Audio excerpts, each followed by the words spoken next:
Hello student, good morning. તો આપણે જોઈએ છે ટીવાય બીકોમ સેમિસ્ટર 6માં અકાઉન્ટેટમાં ઓક્ટોબર 2024નું આપણે પેપર સોલ્યુશન કરીએ છીએ. એમાં આપણે ક્વેશ્ચન 1 એમસીક્યુનો હતો, 15 એમસીક્યુ આપણે એ જોયા. ક્વેશ્ચન 2 આપણે શોર્ટ ક્વેશ્ચન જોયા. હવે આ ક્વેશ્ચન 3 છે અને આ એટીકેટીના પેપરમાં આ દાખલો બહુ ઇઝી છે રોકડ અંદાજપત્રનો, બરાબર છે? તો ધ્યાનથી જોજો. આપણે રકમ વાંચીએ, શું કીધેલું છે અંદર. આમાં છે ને કોઈ નવા પોઈન્ટ નથી, કોઈ લોન વાળો પોઈન્ટ નથી અથવા કોઈ પેલો સરકારી જામીનગીરી વાળો કોઈ પોઈન્ટ નથી. એકદમ ઇઝી છે આ દાખલો. ચલો જોઈએ. સુરત લિમિટેડની માહિતી પરથી એપ્રિલ 2024 થી જૂન 2024 સુધીનું રોકડ બજેટ તૈયાર કરો. તો સૌથી પહેલા આપણે એ જોવાનું કે આપણે કયા માસમાં રોકડ બજેટ બનાવવાનું છે, કયા માસનું બનાવવાનું છે. તો અહીંયા ચોખ્ખું કીધેલું છે કે એપ્રિલ થી જૂન, એટલે 3 માસ આવ્યા. તો અહીંયા આપણે હેડિંગ આપવાનું કે સુરત લિમિટેડનું એપ્રિલ થી જૂન 2024 સુધીનું રોકડ અંદાજપત્રક, આવી રીતે હેડિંગ આપી દેવાનું પહેલે. પછી અહીંયા લખવાનું વિગત એપ્રિલ, મે અને જૂન, બરાબર. પછી અહીંયા લખવાની શરૂની રોકડ શિલ્લક. હવે આ શરૂની રોકડ શિલ્લક કયા માસની લખવાની? તો અહીંયા જે તમારો પહેલો માસ હશે ને એ માસની રોકડ શિલ્લક કમ્પલસરી દાખલામાં આપેલી જ હશે. તો ચેક કરીએ ક્યાં આપેલી છે. જો અહીંયા જ કશે આપેલી હશે. આ રહી જો, તારીખ 1/4/24 ના રોજની રોકડ શિલ્લક 1,30,000. ચલો તો અહીંયા આપણે પહેલા લખી કાઢીએ.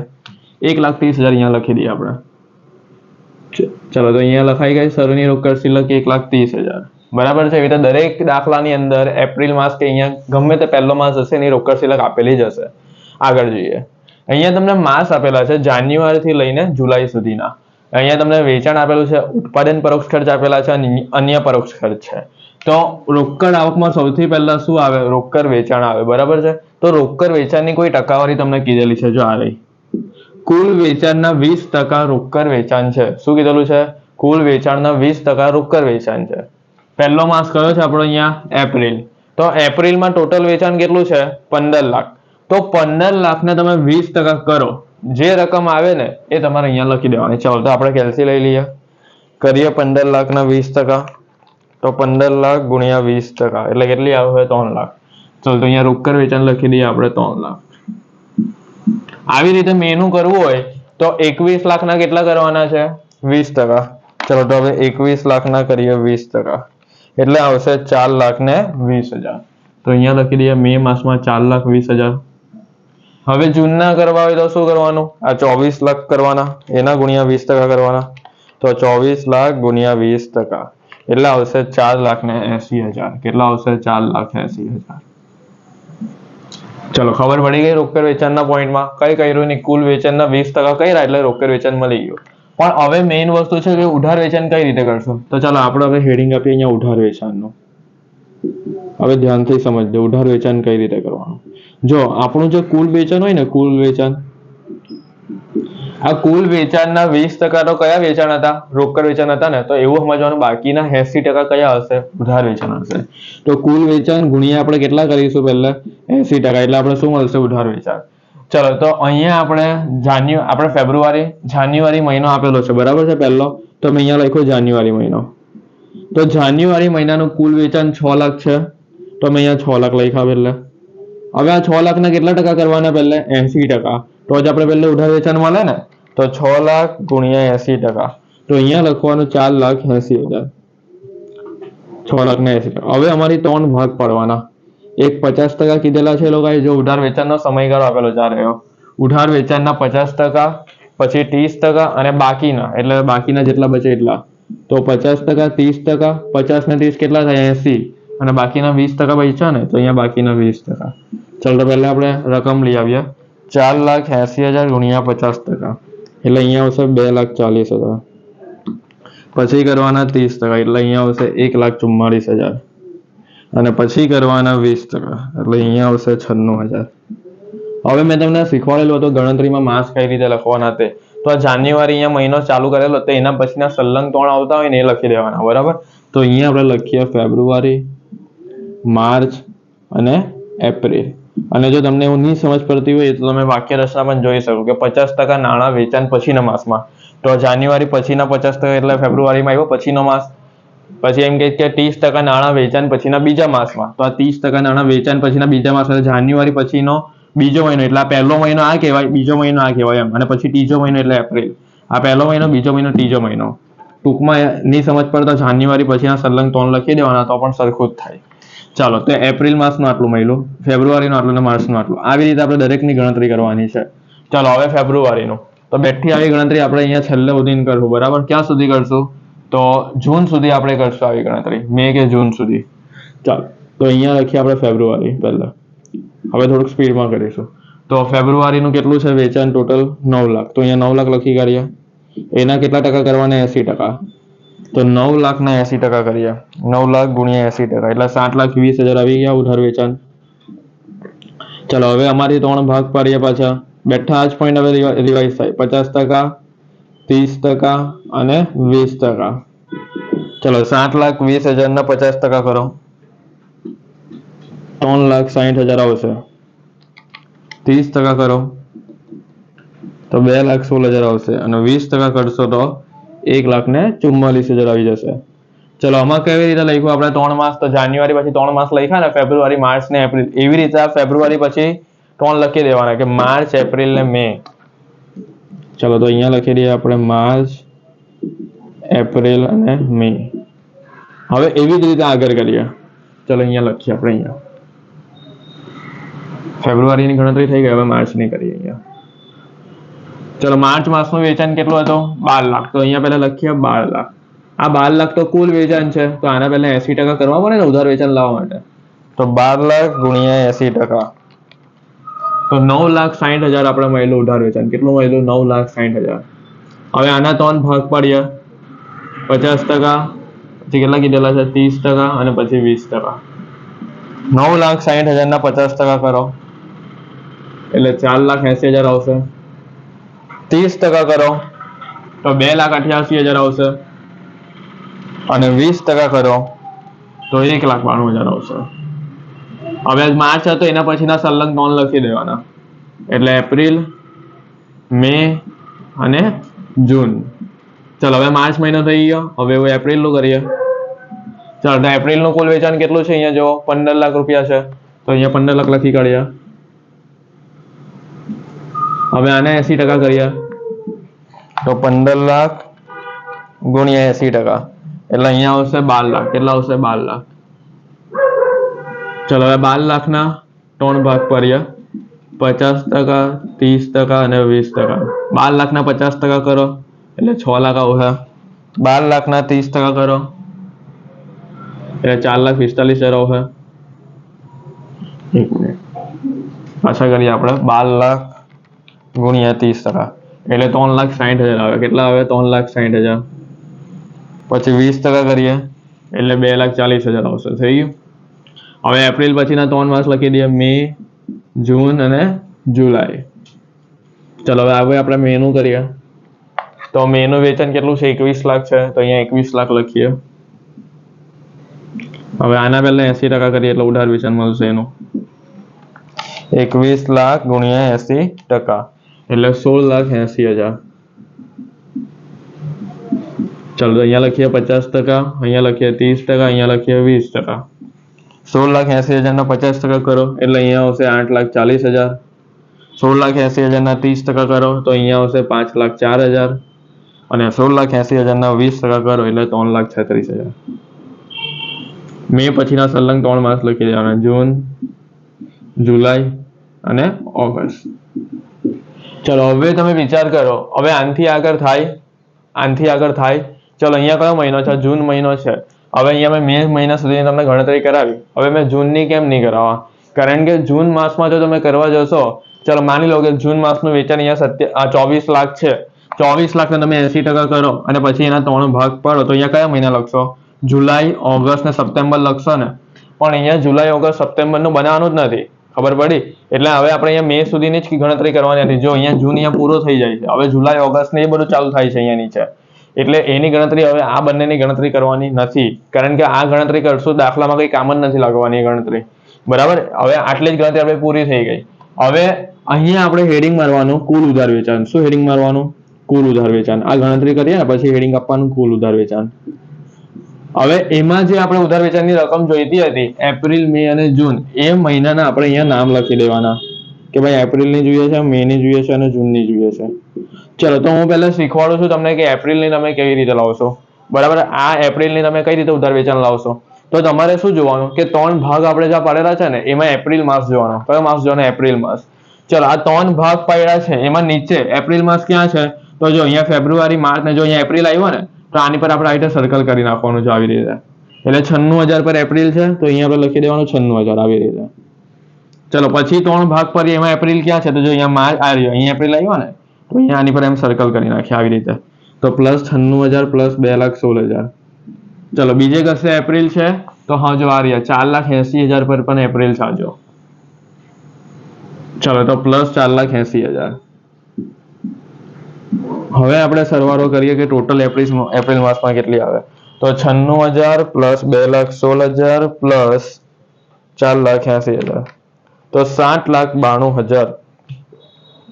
પાછું એક વખત આપણે કરીએ. 96,000 પ્લસ 2,16,000 પ્લસ 4,80,000 7,92,000. એપ્રિલ માસમાં પહેલા આપણે કેટલી આવી? 1,00,000 ને જો આ 4,80,000 ના 20% કરી જોઈએ. કોઈ ભૂલ નથી ને? ચેક કરી લઈએ એક વખત. બરાબર છે, બરાબર. ચાલો બધું બરાબર જ છે.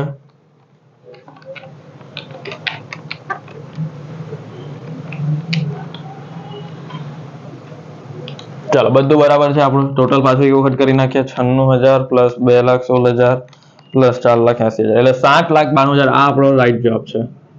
કોઈ મિસ્ટેક નથી આની અંદર. ચાલો તો આ 7,92,000 આપણે અહીંયા એપ્રિલ માસમાં લખી દઈએ. થઈ ગયા. હવે આવી રીતે આપણે મે ની ગણતરી કરીશું. ચલો મે ક્યાં ક્યાં છે? તો જો આ રહ્યા અહીંયા મે છે 1,44,000 પર મે છે તો અહીંયા પહેલા 1,44,000 લખી કરીએ. પછી અહીંયા 2,88,000 પર મે છે તો અહીંયા લખી દઈએ પહેલા 2,88,000. ચાલો પછી બીજે મે ક્યાં છે? તો જો અહીંયા મે છે 6 લાખ પર તો પ્લસ 6 લાખ લખી કાઢ્યા. ચલો હવે આનો સરવાળો કરીએ. 1,44,000 પ્લસ 2,88,000 પ્લસ 6 લાખ એટલે આવ્યું 10,32,000. કેટલું આવ્યું? 10,32,000. આ પણ આપણો સાચો જવાબ છે. હવે આ 10,32,000 આપણે ક્યાં લખી દઈશું? મે માસમાં લખી દઈશું. ચલો થઈ ગયું. હવે આવ્યું જૂન. તો જૂન ક્યાં ક્યાં છે? તો જો 1 જૂન અહીંયા છે, આ રહ્યું 1,92,000 પર તો અહીંયા પહેલા લખી કાઢીએ 1,92,000. બીજું જૂન ક્યાં છે? તો જો આ રહ્યું 3,60,000 પર છે તો અહીંયા લખી કાઢીએ 3,60,000. અને ત્રીજું જૂન ક્યાં છે? તો જો આ રહ્યું 8,40,000 પર ત્રીજું જૂન છે તો અહીંયા લખી દઈએ 8,40,000 પર. હવે આ 3 નો સરવાળો કરીએ.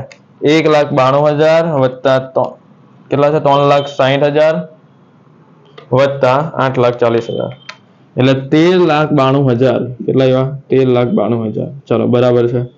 તો આપણે અહીંયા લખી દઈએ આપણે જૂન મહિનામાં 13,92,000. ચલો થઈ ગયું. તો આ આપણો રોકડ આવકનો પોઈન્ટ પૂરો થયો. બીજા કોઈ રોકડ આવકના નથી. હવે આવકના પોઈન્ટ ચાલુ થાય છે. હવે આ ગણતરી તમે લખી કાઢો એકદમ નોટમાં પરફેક્ટ. બરાબર.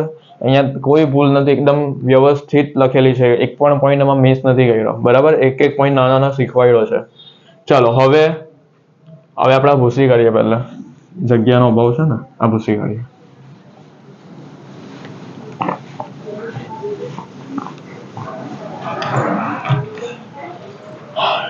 ચાલો હવે જો પહેલો હવાલો પૂરો કરીએ. પહેલા આપણે વેચાણ કિંમતના 30% લેખે માલ સામાનની જરૂરિયાત છે. શું કહે છે કે વેચાણના તમે 30% કરો ને એટલે તમને માલ સામાન મળી જશે. એના પછીનો પોઈન્ટ વાંચીએ કે દરેક મહિનાના અંદાજે વેચાણ અંગે ખરીદી. જો અહીંયા ખરીદીનો મતલબ માલ સામાન જ થાય. શું થાય? માલ સામાન. એટલે મેં અહીંયા લખેલું છે કાઉન્સ માલ સામાન કાઉન્સમાં ખરીદી. આ બંને હવાલો એક જ છે, અલગ અલગ નથી. આ એક જ પોઈન્ટ છે આ બંને હવાલામાં. ચલો વાંચીએ પાછો બીજો હવાલો. દરેક મહિનાના અંદાજે વેચાણ અંગે ખરીદી તેના અગાઉના માસમાં રોકડેથી થાય છે. જો રોકડેથી અગાઉના માસમાં થઈ જાય એનો મતલબ હું એક ઉદાહરણ તરીકે સમજાવું છું. માની લો કે છે આ એ છે, આ બી છે. બરાબર છે. આ જે બી છે ને, બી જાન્યુઆરી, આ ફેબ્રુઆરી, આ માર્ચ. તો અહીંયા જાન્યુઆરીમાં 5,000, આ ફેબ્રુઆરીમાં 10,000, આ માર્ચમાં છે 25,000. બરાબર છે. આ એ વ્યક્તિ છે અને આ બી વ્યક્તિ છે. બરાબર છે. તો એકદમ સરસ ઉદાહરણ તમને સમજાવું છું. અગાઉના માસનો મતલબ સમજાવું છું. જો આ છે ને આ એ વ્યક્તિ છે ને બી વ્યક્તિ પાસેથી પૈસા લેવાના હતા. શું લેવાના હતા? પૈસા. તો એને જાન્યુઆરીમાં 5,000 આપવાના હતા, ફેબ્રુઆરીમાં એને 10,000 આપવાના હતા, માર્ચમાં એને 25,000 આપવાના હતા. તો આ ભાઈ પાસે છે ને અચાનક કેટલા બધા પૈસા આવી ગયા ને, તો આ ભાઈ શું કરે છે ખબર? કે હમણાં તો જાન્યુઆરી મહિનો પેન્ડિંગમાં, જાન્યુઆરી મહિનો જ હમણાં ચાલે છે કરંટમાં, બરાબર? તો આ ભાઈ શું કરે છે કે ફેબ્રુઆરીના 10,000 છે ને એ જાન્યુઆરીમાં જ આપી દે છે, બરાબર છે? આ જાન્યુઆરીના પાછળ તો એને આપ્યા જ, પણ છે ને ફેબ્રુઆરીના પણ 10,000 એ અગાઉથી આપી દે છે, 1 માસ અગાઉ. એટલે આ ફેબ્રુઆરીના 10,000 એને કયા માસમાં આપેલા કહેવાય? જાન્યુઆરીમાં આપેલા કહેવાય. પછી એ શું કરે છે? ફેબ્રુઆરી મહિનો ચાલુ થાય છે ને, તો ફેબ્રુઆરી મહિનામાં છે ને આ 25,000 રૂપિયા છે ને એ પણ એ શું કરે છે? 1 માસ અગાઉ આપી દે છે. એટલે આ માર્ચના એક માસ અગાઉ એટલે કયો આવે? ફેબ્રુઆરી આવે. બસ, તો અહીંયા એ જ પોઈન્ટ છે. એટલે ટૂંકમાં છે ને 1 મહિના પહેલા બધા પૈસા આપી દે છે એમ, બરાબર? એ પોઈન્ટ અહીંયા તમને કીધેલો છે. ચાલો, તો હવે આપણે ગણીએ. પહેલા વેચાણ કિંમતના 30% માલ સામાન કહે છે. હવે આપણે અહીંયા એપ્રિલ માસની રકમ લખવાની છે. કયા માસની લખવાની છે? એપ્રિલ. તો આપણો આ મે માસ છે ને, મે માસ, જો હું અહીંયા લખું છું એપ્રિલનું પહેલા કુલ વેચાણ 15 લાખ છે, બરાબર? પછી એની નીચે લખું મે નું કુલ વેચાણ 21 લાખ છે. પછી લખું જૂનનું કુલ વેચાણ 24 લાખ છે. અને જુલાઈનું કુલ વેચાણ કેટલું છે? 27 લાખ છે. આ પહેલા મેં વેચાણ લખી કાઢ્યું, બરાબર? અને અહીંયા તમને એવું કહે છે કે જો તમને માલ સામાન જોઈતા હોય તો તમે વેચાણના કેટલા ટકા કરજો? 30% કરજો, બરાબર? આવું અહીંયા કહે છે. ચાલો, તો પહેલા બધાના આપણે 30% લઈ આવીએ. બધાના 30% કરીને પહેલા આપણે માલ સામાન લઈ આવીએ. ચાલો, તો 15 લાખના 30% પહેલા, એટલે અહીંયા આવી ગયું 4,50,000. ચલો, પછી 21 લાખના 30%, એટલે અહીંયા આવી ગયું 6,30,000. પછી જૂનમાં 24 લાખ છે ને એના 30%, એટલે અહીંયા આવી ગયું 7,20,000. અને 27 લાખના 30%, એટલે અહીંયા આવી ગયું 8,10,000. ચલો, હવે તમને શીખવાડ્યું ને 1 માસ અગાઉ. એટલે ચલો, હવે આ જુલાઈના છે 8,10,000. એ 1 માસ અગાઉ એટલે કયા થાય? જુલાઈ પહેલા જૂન, એટલે હવે આ જૂનમાં લઈ જાય એમ. ચલો, આ જૂનના 7,20,000 છે, બોલો એ કયા માસમાં? જૂન પહેલા કયો આવે? મે. ચલો, આ મે ના 6,30,000 છે, હવે મે પહેલા કયો આવે? એપ્રિલ. ચલો, આ એપ્રિલના 4,50,000 છે, તો એપ્રિલ પહેલા કયો આવે? એપ્રિલ માસ પહેલા માર્ચ માસ આવે. થઈ ગયો? આ 1 માસ અગાઉના મળી ગયા. આનો મતલબ આ 4,50,000 હવે માર્ચ મહિનામાં જશે, આ 6,30,000 એપ્રિલ મહિનામાં જશે, આ 7,20,000 મે માં જશે, અને આ 8,10,000 ક્યાં જશે? જૂનમાં જશે. હવે અહીંયા આપણો કોષ્ટક કયું હતું? તો એપ્રિલ, મે અને જૂનનું જ પૂછેલું છે ને, તો આપણે કઈ રકમ લખવાની? આ જ રકમ લખવાની ને, 6,30,000, 7,20,000 અને 8,10,000. આ માર્ચની થોડી લખવાની, એ થોડી અહીંયા પૂછેલું છે. ચલો, તો અહીંયા આપણે લખી દઈએ પહેલા. આ 6,30,000 એપ્રિલના આવી ગયા. આ મહિના હવે નહીં જોવાના, હવે આ મહિના નવા જોવાના. 6,30,000. ચલો, મેના 7,20,000 આવી ગયા, અને જૂનના બી 8,10,000 આવી ગયા. ચલો, તો આ સાચી છે ગણતરી આપણી, બરાબર છે? આમાં પણ કોઈ મિસ્ટેક નથી. ચલો, હવે આ ભૂસી કરીએ. આ લખી કાઢજો નોટમાં તમારી. એકદમ ડિટેલ્સમાં ગણતરી કરાવેલી છે. 30% કરીને સમજાવ્યું છે, ડાયરેક્ટ નથી લખ્યું. ચલો, ઉત્પાદન પરોક્ષ ખર્ચા હવે આવ્યો આપણે. જો ઉત્પાદન પરોક્ષ ખર્ચા એ આપણો ખર્ચો જ છે, એટલે ક્યાં આવશે? પહેલા તો જાવકમાં આવશે, એટલે અહીંયા આપણે લખી દીધું ઉત્પાદન પરોક્ષ ખર્ચા. હવે ઉત્પાદન પરોક્ષ ખર્ચા તમને જો બેઠા લખવાના કહેતા તો બેઠા લખી કાઢતા, પણ અહીંયા છે ને આ હવાલામાં જો આપણો થઈ ગયા છે, આ હવાલામાં જો એનો સમયગાળો આપેલો છે, આ રહ્યો 1/4 માસ. શું આપેલું છે? 1/4 માસ. તો આ પોઈન્ટ કેટલી બધી વાર રિપીટ થયો છે? જ્યારે પણ 1/4 આવે ને એટલે 2 ભાગ પાડવાના. જો હું સમજાવું છું. પહેલા અહીંયા આપણે આવી રીતે હેડિંગ આપવાનું ગણતરીમાં, ઉત્પાદન પરોક્ષ ખર્ચ આવી રીતે, અને બાજુમાં લખવાનું 1/4 માસ, બરાબર? આવી રીતે લખી દેવાનું સમયગાળો. ચલો, હવે આપણે ચાલુ કરીએ ને, તો કયા માસથી ચાલુ કરીએ? આપણે છે ને ફેબ્રુઆરી માસથી જ ચાલુ કરીએ. ચાલુ કરીને પણ ફેબ્રુઆરીથી ચાલુ કરીએ તો એમાં આપણે એક ભાગ પાડીશું, 1/4, 3/4. તો એક આવશે પછીના માસમાં, એટલે ફેબ્રુઆરી પછી માર્ચ, અને એક આવશે ચાલુ માસમાં, એટલે ફેબ્રુઆરીમાં. એટલે આ ગણતરી કરીને કોઈ ફાયદો છે જ નહીં. તો આપણે માર્ચથી ચાલુ કરીએ. માર્ચ કામમાં લાગશે ને? જો પરીક્ષામાં ખોટો ટાઈમ વેસ્ટ નહીં કરવાનો, જે ગણતરી કામની છે તે જ કરવાની છે. તો માર્ચની આપણે ઉત્પાદન પરોક્ષ ખર્ચ કેટલો છે? માર્ચનો ઉત્પાદન પરોક્ષ ખર્ચ 2,10,000. ચલો, તો અહીંયા લખીએ 2,10,000. હવે એના 2 ભાગ પાડીએ, એક 1/4, એક 3/4. હવે એમ પ્રશ્ન થાય કે 3/4 ક્યાંથી આવ્યો? તો જો મેં પહેલે પણ શોર્ટ ક્વેશ્ચનમાં શીખવાડેલું છે. આ 4 માંથી 1 જાય એટલે 3, ને 3/4 છેદ બેઠો સરખો જ આવે. આનો મતલબ શું થાય કે 4 માંથી 1 અઠવાડિયું એમ. તો બાકીના કેટલા અઠવાડિયા બચ્યા? 3 અઠવાડિયા બચ્યા. અહીંયા માસની જગ્યા પર તમને અઠવાડિયું શબ્દ પણ પરીક્ષામાં યુઝ કરી શકે. ચલો તો 2,10,000 ગુણ્યા 1/4 એટલે અહીંયા આવશે 52,500. પછી 2,10,000 ગુણ્યા 3/4 એટલે અહીંયા આવશે 1,57,500. ચલો બોલો આ બાકી છે એટલે કયા માસમાં આવે? પછીના માસમાં. એટલે માર્ચ પછી કયો આવે? અહીંયા એપ્રિલ. અને આ ચુકવણી થઈ ગઈ હોય છે એટલે ચાલુ માસમાં, એટલે માર્ચમાં જ આવે એમ. ચલો તો આવી ગણતરી પાછી આગળ કરીએ એપ્રિલ માસમાં. ચલો એપ્રિલ માસનો ઉત્પાદન પરોક્ષ ખર્ચ કેટલો છે? 1,80,000. તો અહીંયા લખીએ 1,80,000.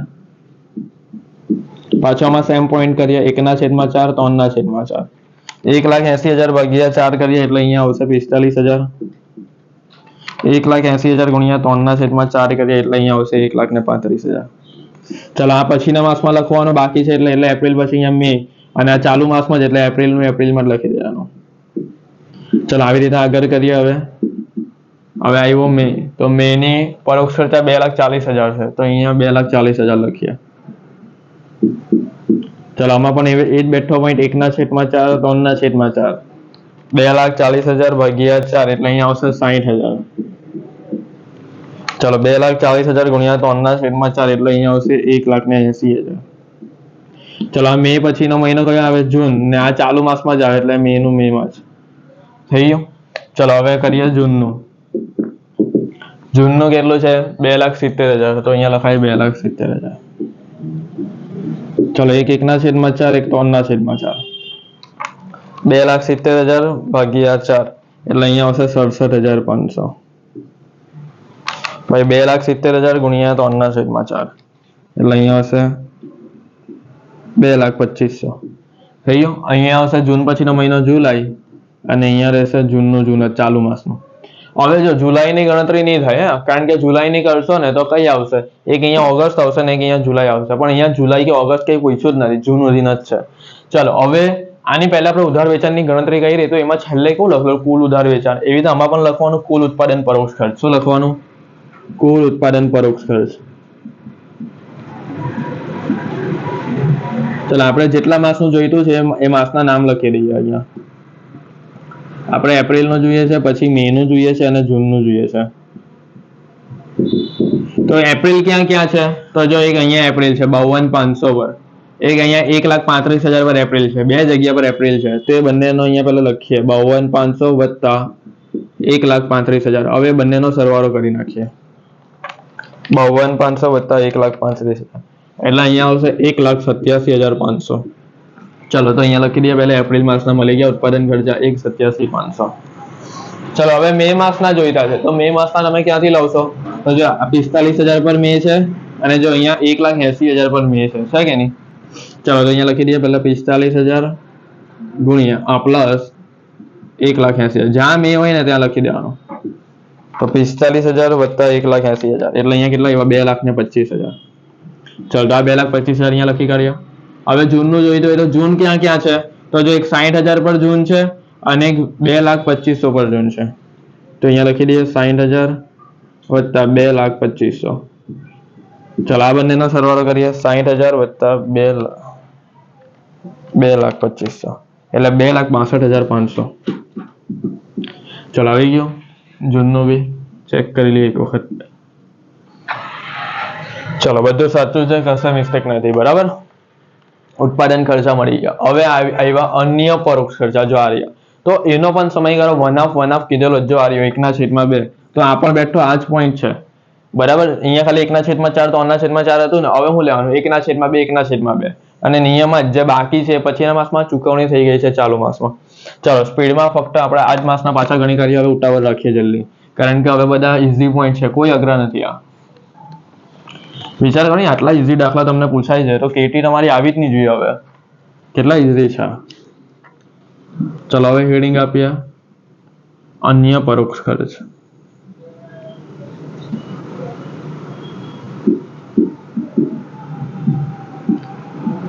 એનો સમયગાળો લખી દઈએ 1/2 માસ. ચાલો પાછી એ જ ગણતરી આપણે કાલથી ચાલુ કરેલી ગણતરી માર્ચથી ચાલુ કરેલી હતી ને, તો માર્ચથી ચાલુ કરીએ પાછી આપણે. ચલો તો માર્ચના પરોક્ષ ખર્ચા કેટલા છે? પહેલા 2,40,000. તો અહીંયા લખી કાઢીએ પહેલા 2,40,000. ચલો હવે સ્પીડમાં કરી જરાક. ચલો 1/2 કરો જલ્દી ફટાફટ. 1/2 એટલે કેટલા આવે? 2,40,000 ભાગ્યા 2 એટલે અહીંયા 1,20,000 આવશે અને અહીંયા પણ 1,20,000 આવશે. ચલો આ માર્ચનો મહિનો છે બરાબર. માર્ચના મહિનાની ગણતરી કરી તો આ પછીના માસમાં આવશે એટલે અહીંયા શું લખાશે? એપ્રિલ.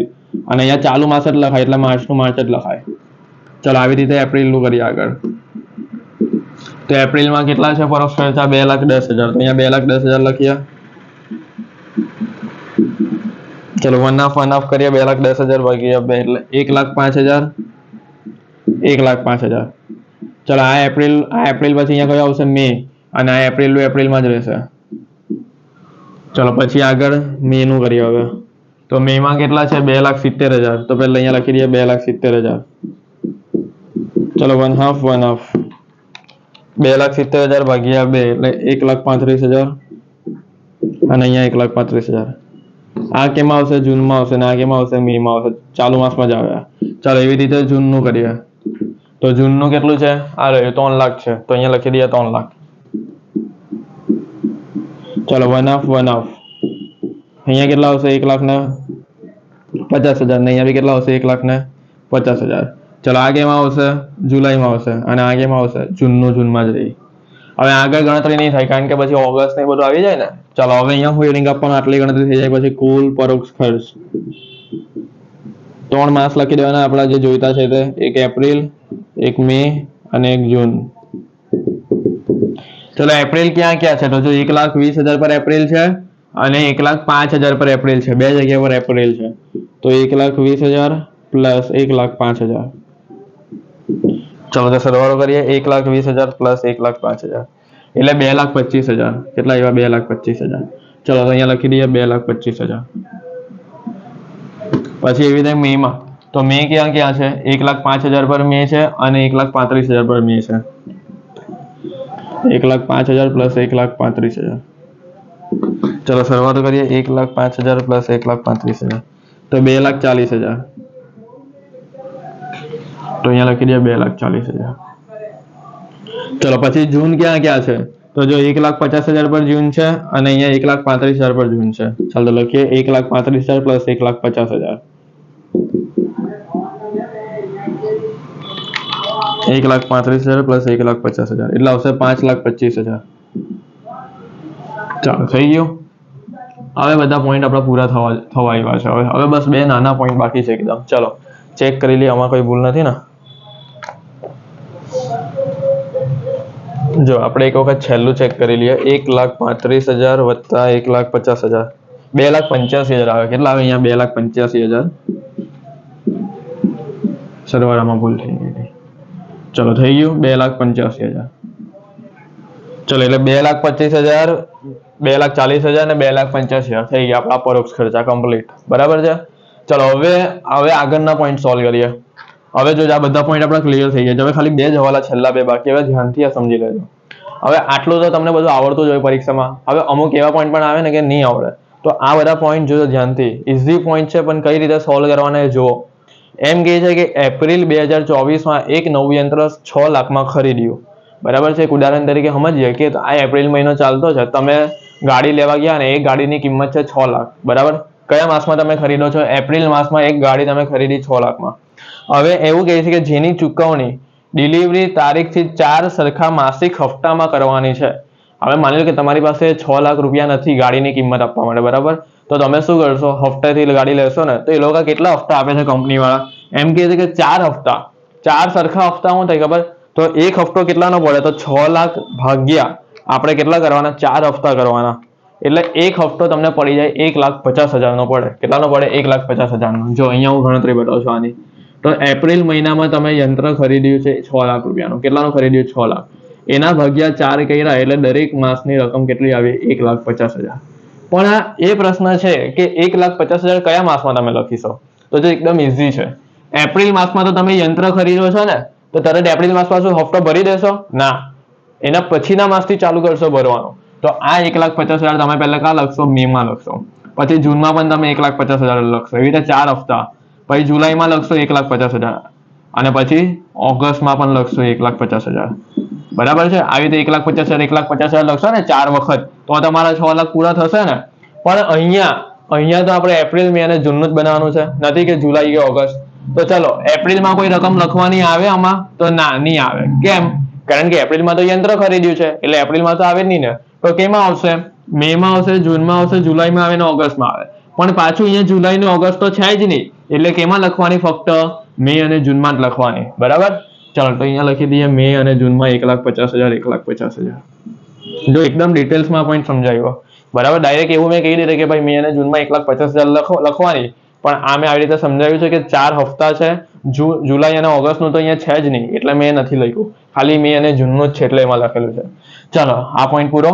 હવે છેલ્લો પોઈન્ટ પૂરો કરી નાખીએ એટલે દાખલો પતી જશે આપણો.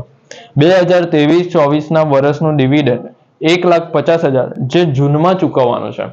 બરાબર છે. હવે અહીંયા વર્ષને કોઈ ધ્યાનમાં નહીં લેવાનું, આપણે ખાલી મહિના ધ્યાનમાં લેવાના છે.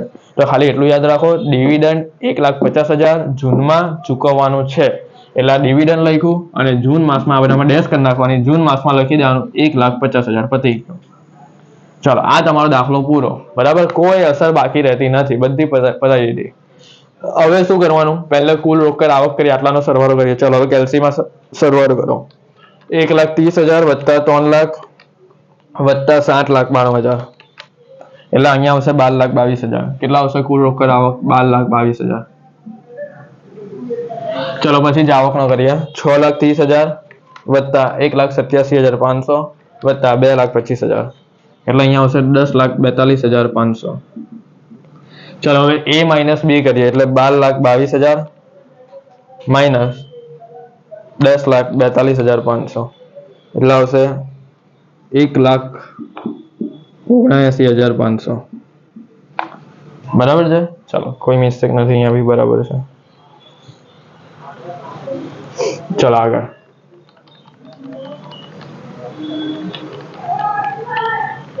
ચલો આગળ કરીએ. હવે આ 1,79,500 ઉપર જવા દઈએ.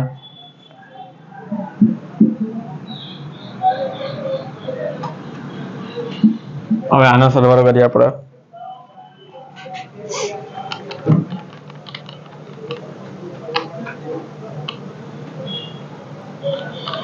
$1,79,500 વત્તા 4,20,000 વત્તા 10,32,000 એટલે અહીંયા આવશે 16,31,500. બરાબર.